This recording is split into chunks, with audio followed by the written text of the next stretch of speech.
요한계시록 11장 15절 이하의 말씀을 봅니다. 요한계시록 11장 15절입니다. 일곱째 천사가 나팔을 불매 하늘에 큰 음성들이 나서 가로되 세상 나라가 우리 주와 그 그리스도의 나라가 되어 그가 세세토록 왕노릇 하시리로다 하니 하나님 앞에 자기 보좌에 앉은 24장로들이 엎드려 얼굴을 대고 하나님께 경배하여 가로되 감사하옵나니 옛적에도 계셨고 시방도 계신 주 하나님 곧 전능하신 이여 친히 큰 권능을 잡으시고 왕노릇 하시도다. 이방들이 분노하며 주의 진노가 임하여 죽은 자를 심판하시며 종 선지자들과 성도들과 또 물온 대수하고 주의 이름을 경외하는 자들에게 상 주시며 또 땅을 망하게 하는 자들을 멸망시킬 때로소이다 하더라. 이에 하늘에 있는 하나님의 성전이 열리니 성전 안에 하나님의 언약궤가 보이며 또 번개와 음성들과 뇌성과 지진과 큰 우박이 있더라. 지난주에 말씀드린 바와 같이 이 일곱째 인이나 일곱째 나팔은 다 마지막 장면을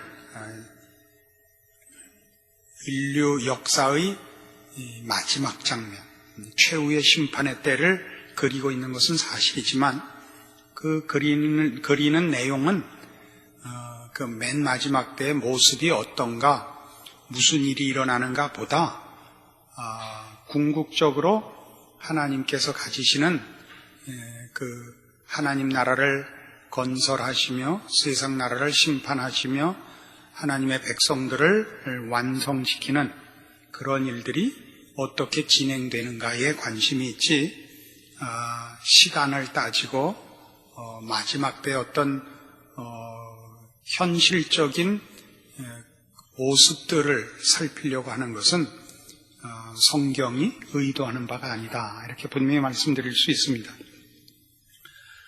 이 일곱째 천사가 나팔을 부는 이 장면이 분명히 마지막 때에 관한 설명이지만 그 최종적인 묘사, 이걸로 끝장이 나는 때를 그리고 있지는 않고 하나님의 뜻과 심판하심과 그 영원한 나라를 세우심의 그 진행과 궁극적인 결과, 이런 것들에 대한 지시만 있을 뿐입니다. 대표적인 것이 오늘 15절에 나오는 세상 나라가 우리 주와 그 그리스도의 나라가 되어 그가 세세토록 왕노릇 하시리로다 라는 큰 음성의 내용에도 있습니다. 이 세상 나라가 우리 주와 라고 표현한 것은 성부 하나님을 보통 지칭하는 표현이고, 그 그리스도의 나라는 우리 성자 하나님을 지칭하는 것이죠. 그러니까 우리 하늘 하나님의 나라가 될 것입니다. 근데 여기서 세상 나라는 물론 하나님께서 온 우주 만물을 통치하신다라는 개념에서의 세상 나라입니다만, 또 그 내용 속에는 하나님의 통치를 거부하는 이 세상의 죄악된 원리들과 세력들을 상징하는 의미에서의 세상 나라입니다. 이 하나님의 통치와 그 의도를 거스르는 그런 반역성과 대적성이 이 세상 나라의 큰 특징 중에 하나라는 것이 성경엔 여러 군데 소개되어 있는데 조금 찾아보기로 합시다. 마태복음 4장은 예수님께서 시험 받으시는 장면입니다. 거기 마태복음 4장 8절 보시면 마귀가 또 그를 데리고 지극히 높은 산으로 가서 천하만국과 그 영광을 보여 가로되 만일 내게 엎드려 경배하면 이 모든 것을 내게 주리라. 여기 묘사되어 있는 것 같이 세상은 지금 어떤 의미에서 하나님의 허락하에 있는 것입니다만 사단의 수중에 있는 셈입니다. 고린도 후서 4장, 성경 따로 볼 시간 없으실 테니까 이런 때나 얼른 쫓아다니셔서 짬짬이 때우셔야 됩니다. 고린도 후서 4장 289페이지 4장 3절 봅시다. 만일 우리 복음이 가리웠으면 망하는 자들에게 가리운 것이라. 그 중에 이 세상 신이 믿지 아니하는 자들의 마음을 혼미케 하여 그리스도의 영광의 복음의 광채가 비치지 못하게 함이라, 이렇게 되어 있죠. 이 세상 신 이렇게 되어 있습니다. 사단이 이 세상의 신입니다. 에베소서 2장 311페이지 신약 311페이지 에베소서 2장 1절 너희의 허물과 죄로 죽었던 너희를 살리셨도다. 그때 너희가 그 가운데서 행하여 이 세상 풍속을 쫓고 공중의 권세 잡은 자를 따랐으니 곧 지금 불순종의 아들들 가운데서 역사하는 영이라. 세상의 정신, 세상의 경향, 속성 이런 것이 사단의 그 거스름과 죄악됨 하에 있음을 보여줍니다. 6장 같은 에베소서 6장 12절 우리의 씨름은 혈과 육에 대한 것이 아니요 정사와 권세와 이 어두움의 세상 주관자들과 하늘에 있는 악의 영들에게 대함이라. 어두움의 세상 주관자들, 이 세상을 주관하는 자들이 어두움으로 표현되는 악한 세력이요, 뒤에 나오는 바와 같이 악의 영들이라고 표현된 바와 같이 영적으로 하나님을 거스리는 세력임을 보여주고 있습니다. 이 세상 나라가 이제 말하자면 우리 주와 그 그리스도의 나라가 되는 것입니다. 이것이 성경이 약속하고 또 하나님께서 계획하시고 이루시려는 구원의 완성이요, 하나님 나라의 완성이요, 또 심판의 완성입니다. 그래서 이 우리 주와 그 그리스도의 나라가 된다 하는 것은 성경 어느 곳에서나 관찰되는 처음부터의 하나님의 약속들입니다. 출애굽기 15장은 그 모세의 인도 아래 이제 홍해를 건너고 나서 모세가 그 찬양을 하나님 앞에 돌린 그 찬송의 내용들입니다. 그 15장 13절 보십시다. 주께서 그 구속하신 백성을 은혜로 인도하시되 주의 힘으로 그들을 주의 성결한 처소에 들어가게 하시나이다. 열방이 듣고 떨며 블레셋 거민이 두려움에 잡히며 에돔 방백이 놀라고 모압 영웅이 떨림에 잡히며 가나안 거민이 다 낙담하나이다. 놀람과 두려움이 그들에게 미치며 주의 팔이 큼을 인하여 그들이 돌같이 고요하여 싸우되 여호와여 주의 백성이 통과하기까지 곧 주의 사신 백성이 통과하기까지였나이다. 주께서 백성을 인도하사 그들을 주의 기업의 산에 심으시리이다. 여호와 이는 주의 처소를 삼으시려고 예비하신 것이라. 주여 이것이 주의 손으로 세우신 성소로소이다. 여호와의 다스리심이 영원 무궁하시도다.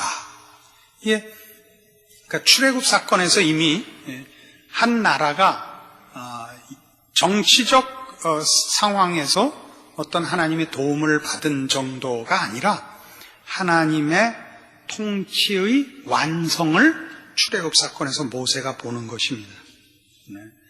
다만 이스라엘이라는 민족이 애굽의 압제로부터 종되었던 자리로부터 하나님의 도우심으로 벗어나고 해방되는 정도가 아닌 하나님의 통치의 완성을 여기서 보고 있는 것을 이미 성경이 얘기하고 있죠. 스가랴 14장 봅시다. 스가랴 14장 구약성경 1324페이지 1325페이지 14장 9절만 봅시다. 그 1절부터 8절까지는 집에 가서 보시고 여호와께서 천하의 왕이 되시리니 그날엔 여호와께서 홀로 하나이실 것이요 그 이름이 홀로 하나이실 것이며 온 땅이 아라바 같이 되되 게바에서 예루살렘 남편 림몬까지 미칠 것이라. 여호와께서 천하의 왕이 되신다. 홀로 하나이실 것이라. 이거는 지금 하나님을 거역하고 스스로 신을 자처하며 주인을 자처하는 악한 세력들과 그 거역하는 세력들이 다 하나님 앞에 굴복하고 심판받고 하나님의 통치가 완성될 것을 내다보는 선언이요, 약속이요, 찬송입니다. 이것이 지금 이 일곱째 나팔을 불자 하늘에서 큰 음성이 나서 바로 이 얘기를 되풀이하고 있는 것이죠. 성경에서 늘 있어 왔던, 약속되었고 역사적 현실로 이런저런 모양으로 하나의 상징화될 수 있게 실현됐던 것들이 그 궁극적인 내용으로, 그 본질적인 내용으로 완성됐음을 선언하는 것이 이 일곱째 천사 나팔입니다. 그러니까 지난주에 말씀드린 바와 마찬가지로, 그러니까 일곱째 나팔을 불면 하늘에서 큰 음성이 나고, 그러면 누가 24장로는 누구고 이런 식으로 보시지 말고 성경이 기록한 말세에 관한 이 계시들이 어떤 식으로 무엇을 의도하고 있는가를 놓치지 말자 이겁니다. 그래서 이제 17절에 가면 24장로가 하나님께 경배하며 가로되 감사옵나니 옛적에도 계셨고 시방도 계신 주 하나님 곧 전능하신 이여 친히 큰 권능을 잡으시고 왕노릇 하시도다, 이렇게 이제 찬송을 하는데, 이 찬송도 굉장히 의미심장한 표현이 하나 나옵니다. 옛적에도 계셨고 시방도 계신 주 하나님. 계시록 초두에는 이렇게 나왔었죠. 옛적에도 계셨고 시방도 계시고 장차 오실 이였죠. 그 장차 오실 이가 여기서 빠지죠. 왜냐하면 이제 오신 겁니다. 그러니까 더 이상의 미래는 없는 거죠. 그 약속이 여기 현실화됐음을 나타내고 있는 겁니다. 그렇다고 해서 그 전에는 하나님께서 통치를 중단하셨든가 방관하고 계셨다는 것은 아닙니다. 그 전에는 구원의 기회를 줘야 되기 때문에 하나님께서 심판으로 드러나는, 대적들을 다 심판하여 나타내는 온전한 홀로 하나님이신 이 마지막 통치를 유보하고 계셨죠. 그러나 내용적으로는 하나님이 통치하사 어두움에 빛을 던지며 성도들을 지키며 멸망으로 가는 영혼들의 문을 두드리며 이렇게 하나님께서 구원과 은혜로 통치를 하셨죠. 그래서 세상은 자기의 힘 마음대로 통치를 하고, 하나님은 구원을 위하여 은혜와 사랑과 긍휼로 통치를 하시기 때문에 세상 통치에 이렇게 묻혀 있어 보이죠. 가루 서말 속에 넣은 누룩같이 되어버렸죠. 그러나 그 통치가 결코 약하거나 성의가 부족하거나 그런 것은 전혀 아니고 구원 때문인 것입니다. 이제 그 구원의 기회가 시간이 끝나고 하나님께서 그의 통치를 완성하시게 되면 이제 하나님의 하나님 되심이 모든 존재들 앞에 분명하게 힘으로 드러나실 것이요 권세로 드러나실 것입니다. 그리고 더 이상의 구원의 기회는 없어지는 것이죠. 그 18절에 있는 말씀이 우리의 시선을 좀 끕니다. 그게 뭐냐면, 이방들이 분노하며 주의 진노가 임하여 죽은 자를 심판하시며 종선지자들과 성도들과 또 물은 대수하고 주의 이름을 경외하는 자들에게 상 주시며 또 땅을 망하게 하는 자들을 멸망시키실 때입니다 라고 합니다. 그러니까 이 마지막 때는 마지막 때란 결국 뭐냐, 뭘로 마지막이 되냐, 시간으로 마지막이 아니라 하나님의 목적으로 마지막인데, 그 목적은 뭐냐, 하나님 통치의 완성이죠. 하나님 통치의 완성은 하나님을 대적하는 자들을 심판하시는 것과 하나님께서 부르신 그의 자녀들을 완성하시는 것이죠. 구원의 영원한 영광의 자리에 불러들이는 것, 이것이 마지막이죠. 그러니까 여기 바로 땅을 망하게 하는 자들을 멸망시키며 죽은 자를 심판하시는 심판이 나오고, 또 종선제들과 성도들과 또 물은 데서 주의 이름을 경외하는 자들에게는 상 주시는 일이 분명하게 있는 것입니다. 상에 대해서는 우리가 잘 모릅니다. 여기서 말하는 상은 구원의 궁극적인 유익을 말하는 것입니다.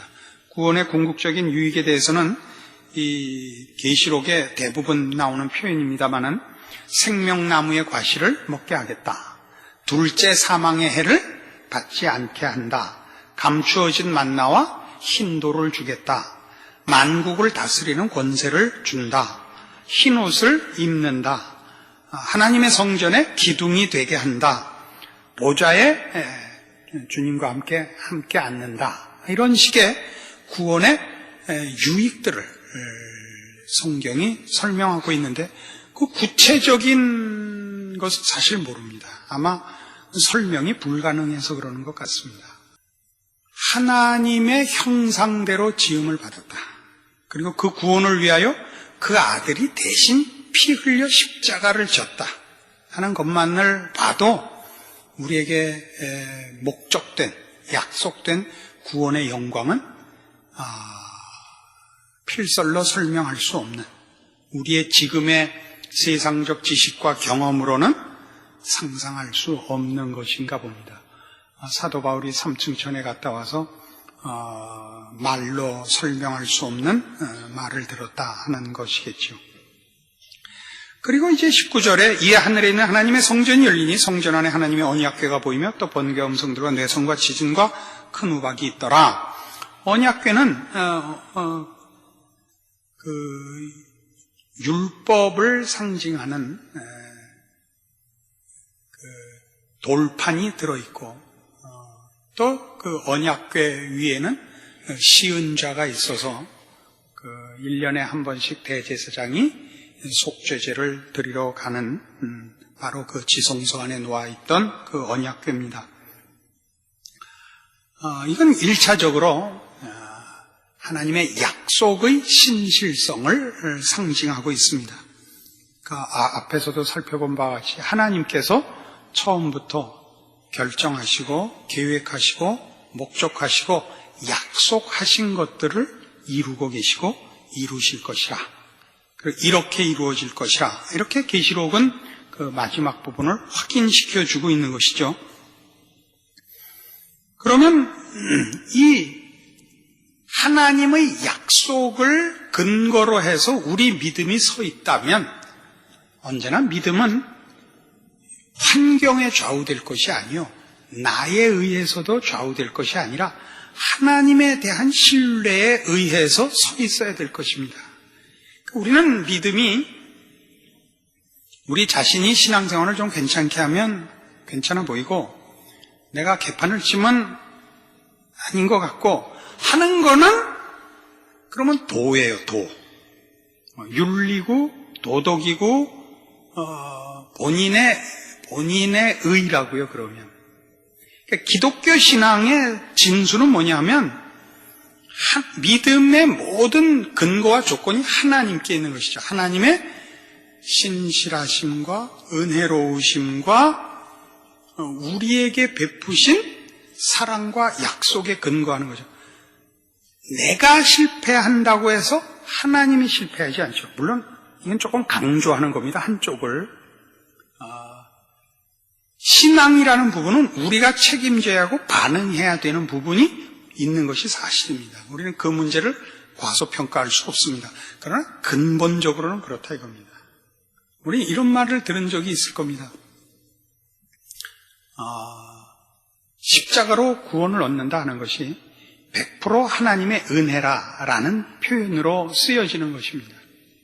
만일 구원이 99%가 하나님의 은혜고 1%가 우리의 책임이라면 구원 얻을 사람이 하나도 없다. 그게 우리 장로교 교리입니다. 100% 은혜다 이겁니다.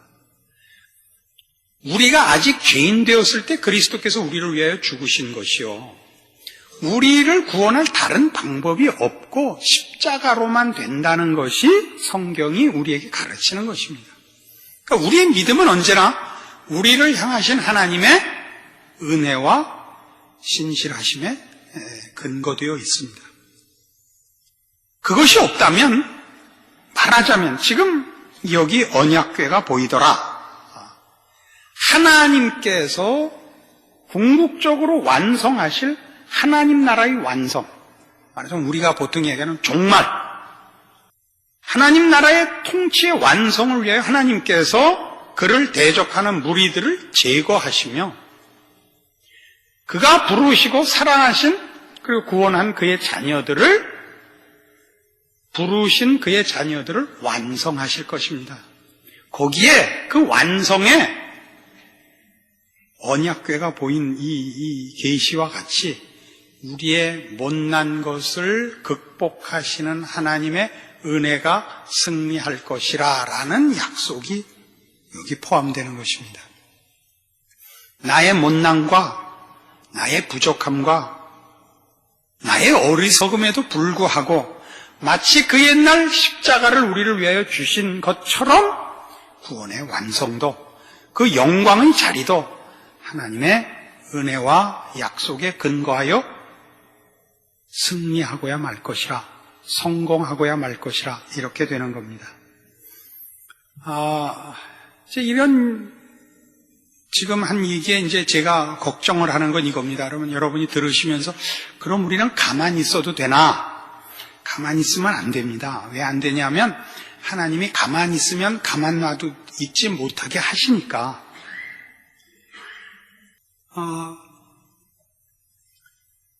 요즘은 이제 세상이 어떻게 자꾸 변하고 있냐 하면요, 인본주의라는 게 기독교 신앙에는 제일 큰 적입니다. 인본주의라는 건 인간이 최종 권위라 이렇게 믿는 것이거든요. 인간의 가능성을 믿고 인간의 권위를 궁극적인 것으로 믿는 일종의 인간 지상주의, 자존심을 내세우는 사상을 우리 인본주의라 그럽니다. 인본주의라는 것은 하나님도 필요 없다 이거거든요.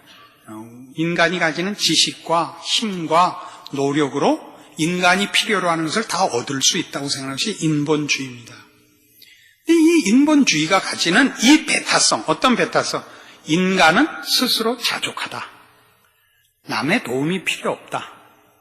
신의 도움이 필요 없다라고 생각하는 이 생각이 얼마나 죄의 본성이냐 하면 애들이 그러잖아요. 애들이 가르쳐주지 않아도.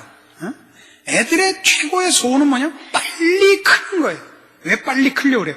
부모의 잔소리로부터 독립하려고. 빨리 크려는. 어떻게? 그래서 어느 집 애는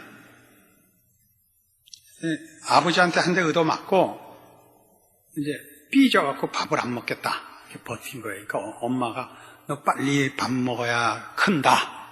엄마 그래? 밥 많이 먹으면 커? 그럼 빨리 먹으면 나 어른 돼? 그럼 나 먹을 거야.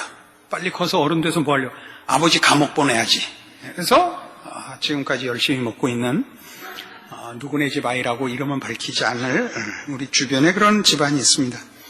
애들이 그걸 배워요. 애들이 진정 필요한 것을 인식하기 전에 남의 도움을 배척하는 거짓된 자존심만 가지고 있다고요. 그게 세상이에요. 그게 인본주의고 그걸과 구별되는 기독교의 본질을 설명하기 위해서 오늘 이 설명을 해요. 기독교는 우리가 무엇을 깨우친 것도 아니고 우리가 노력하고 애써서 무엇을 만든 것이 아니라 하나님께서 시작이셨다. 마치 우리를 하나님이 만든 것 같이 창조란 없는 데서부터 만든 거거든요. 구원도 하나님이 우리에게 만드신 거다 이거죠. 그리고 구원은 하나님이 시작만 해놓고 어떻게 되나 보자고 한 게 아니라 하나님은 시작이 언제나 끝이라고요.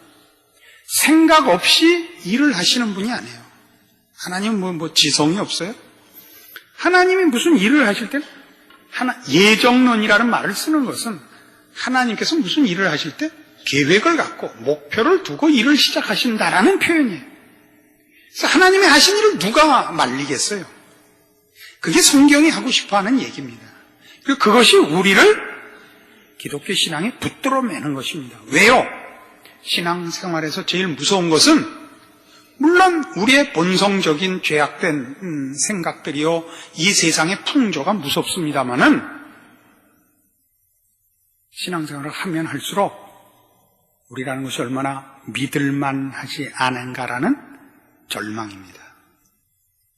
이 절망을 뭘로만 극복하느냐 하면 바로 이 하나님의 신실하신 약속을 근거로 하여 극복하는 것입니다. 그리고 그것을 알 때마다 우리가 할 수 있는 한 더욱더 책임 있는 신앙의 반응을 보이리라 이렇게 되지 하나님께만 구원과 우리의 필요의 모든 것이 있구나를 알면 알수록 더 방자해지는 것은 제대로 깨우친 것이 아니죠. 그럴 수 없습니다. 내가 아무리 개판을 쳐도 우리 부모가 다 알아서 해주겠지라고 하는 것은 부모의 진정한 사랑과 진심을 모르는 것이죠. 부모가 자녀에 대하여 어떤 마음을 갖는지를 제대로 깨우치면 가만히 있을 수 없죠. 가만히 있을 수 없죠. 자다 말고 일어나서 공부해야죠. 그죠? 공부하기 싫으면 하다못해 가서 밥이라도 지어놔야죠. 애들한테 가서 그러세요. 밥이라도 하라고. 아니면 설거지라도 하라고. 공부하기 싫어. 아니면 구두라도 닦으라 그러세요. 그게 신앙이에요. 우리가 신앙상의 책임을 갖는 것은 그것이 우리 구원의 조건이거나 기반이거나 필요한 조건이라서가 절대 아닙니다. 우린 이미 반응하는 겁니다. 우리에게 은혜를 베푸시고 영광된 구원을 허락하신 하나님, 그것을 이루시는 하나님의 신실하심에 대한 우리의 감동인 것입니다. 오늘 이 말씀들이 여러분의 신앙에 이런 식의 확인과 감격과 결심이 있게 되기를 바랍니다. 기도하십시다. 하나님 아버지의 은혜를 감사합니다. 세상 끝이 가까워오고 주를 만날 시간이 다가왔습니다. 우리의 못난 것과 미련한 것과 게으른 것에도 불구하고 우리가 주의 날을 기다리는 것은 주께서 우리를 구원하셨듯이 주께서 우리에게 허락한 구원을 완성하실 것을 믿기 때문입니다. 세상 사람들과 비교할 필요 없이 우리 자신은 구원을 얻었지만 신자로서 매일매일이 부끄러울 따름입니다.